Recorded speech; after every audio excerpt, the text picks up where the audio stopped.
Morning guys, so they said document your story, tell your story. This will help you build your brand. The brand was already built. It was already being watched over the world. 4 separate continents. This is after my life was pulled apart by people using technology that shouldn't be allowed. Without a Home Office warrant. Listening tech, spying on neighbours. Sorry, I just take the rubbish out. You know how this works? Yeah? You start spying on your neighbours, you listen to them, you hear what they say. You can actually tune this stuff in, so much so to the ear, that as people produce sound and thought to say things, you can hear it. How about that? It's like reading someone's mind. Imagine how sick that is in this day and age.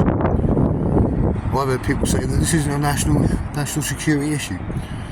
It's not a national security issue. You could stand and set this tech up somewhere near Downing Street, literally sit there and pull things out of the PM's mind, what he's thinking, his deepest thoughts. Would that be interesting for certain actual members of Parliament? I'm sure they get in a lot of trouble. Can you imagine that though? Bank codes, alarm codes, everything and anything could happen. Now this isn't me scaremongering you, this is me telling the facts. Imagine that, the next thing you know they're into your personal life, they're into your bank details, all the rest of it. They would literally not even have to hack your stuff, they would just hear it. And then they would type it in on a keyboard and they would have access to everything. How about that? Now if you think it's conspiracy theory, I don't care mate, because it's real. Ask the people in Andover, Hampshire how they know my PIN numbers for my 2 separate bank accounts. Because even my ex-wife doesn't know them. Interesting that, isn't it? Ask them how they know every password.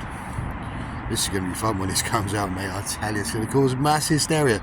And the idiots that started it, from 70 Tintagel Close, little Robbie Husk, Adam Phillips, Shell Wilmot, Mark Slim James, the gangster, they're all a bunch of children.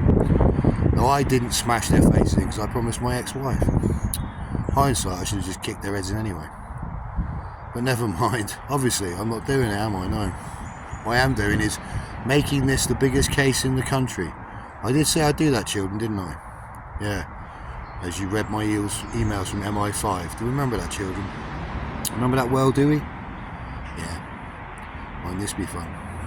Anyway, keep watching. There's a lot more to come. And it is all real. If you don't believe me, Google it yourself. Find out. Listening tech. High treason. Spying on the neighbours. Ooh. It's like a dodgy spy movie.